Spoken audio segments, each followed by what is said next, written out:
So for our population health clinical rotation, we were at Sheridan School District. We were part of the first session.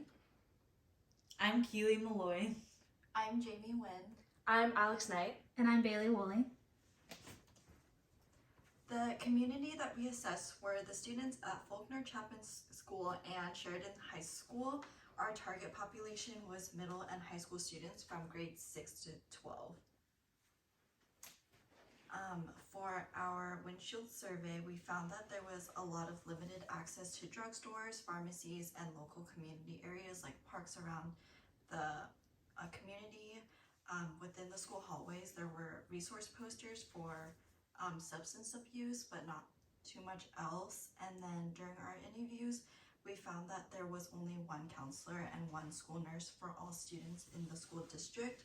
The staff reported that students struggle with mental health due to the COVID-19 pandemic, as well as lack of support at home. There's a lot of negative stigma against mental health, and people within the community tend to avoid these conversations. And for our lit review, we looked into other small communities similar to Sheridan, and we found that they also experience limited access to healthcare and require more assistance with food, housing, and transportation. For our plan of care, the population risk that we focused on in this particular community was mental health, specifically the education surrounding it and the access to healthcare for mental health issues.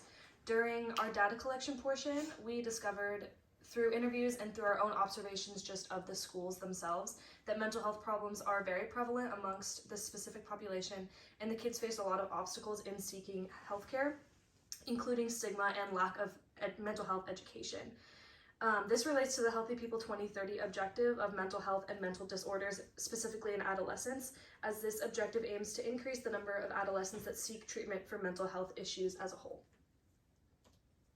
All right, so with this information we found that meeting those mental health needs were the most important for this population, and we wanted to do so by creating a poster that students could easily view in the hallways and also in the bathroom stalls. That would be more of a private place to view those, since mental health is very stigmatized at this school. And so we decided to create a poster with not only words of encouragement for the students to pull at the tabs at the bottom, but also hotline numbers to offer kind of a resource for those students that don't otherwise have those resources. And so we put them up in both the middle and high school bathrooms because we decided these students were most at risk, and we also put them up in the hallways, which were more public and less students pulled from them in the end. But the idea was that students could rip off the bottom instead of having to use some sort of like technology or form to fill out, because a lot of the students didn't have access to that technology. So the students could pull from them and also view them in more of a private area, since it is more stigmatized. And we ended up putting up 2 different sets of posters, one on one day of our clinical rotation and the next one on our last day, and almost all of the tabs were pulled, which we'll talk about in results. So we kind of mentioned our interventions were hanging that poster. So part of our plan was just to evaluate the degree of need for mental health education and resources through the use of the posters that we hung in the restrooms, hallways, and locker rooms. With those pull tabs with the hotline numbers and inspirational quotes. Those were just taken as needed for the students. They were placed throughout the middle school and the high school. We split up and each kind of tackled a grade level to evaluate. So what the posters did was they educated the students about when to talk to professionals about mental health issues or feelings that they're unsure about, as well as providing them the hotline to call if need be. We spoke with the health assistant, and she gave us information that was very valuable to our project. She told us that the students know that they have health issues and sometimes know their resources, but they're unsure of when is the time to seek help, and they feel that they can just deal with it on their own. So we wanted to provide them with education more so on when to reach out rather than how. So the project was implemented during our 3rd week at clinical. Data was collected, again, by the 2 of us at each school. at the end of our last day of our rotation, which was on October 19th at 1:30. Here's a picture of kind of like a before and after of our poster. So it walks through, how many days were bad days, and they can kind of use a flow chart to decide, is now the time to speak up and speak out to somebody that can help, or do you just need a pick me up? And we also left the message like, if you know somebody who needs it, you can pass this along. And then on the right side, you can see what the posters look like. I believe this was just half a day. This is kind of just a check-in to see how the posters were doing, and already almost 50% or more had been taken, which is why we went with that second round to hang up more so that we could reach more students.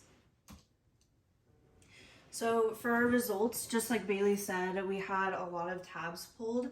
And so out of the 50 posters we hung up, we had 300 motivational tabs printed total, and 270 of those 300 were pulled, so 90%.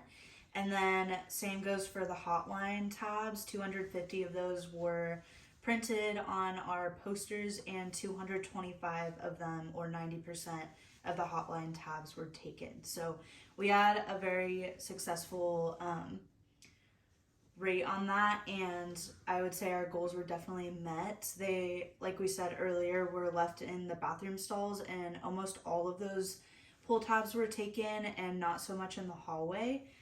But we did put fewer out in the hallway because we knew they probably wouldn't be pulled as much as the bathroom stall posters were, but we had a really good turnout. And so recommendations, we would recommend that this population would implement more frequent mental health screenings for high school and middle school students in the community, as well as the implementation of a comprehensive sex education or health curriculum. The health assistant was mentioning that they don't have anything like that, and so these students, while they're not getting mental health education, they're also not getting health and just like basic sexual education, so that would be very beneficial. And then also just frequent education for students and parents in this community. The parents were a very big obstacle in getting consent for education for mental health and for sexual health, so that is just another thing that we could work on for this population. And these are just our references that we used throughout our project for information on both our district specifically, and as well as like the Healthy People 2030 to find the things that the students need the most. Thanks for watching.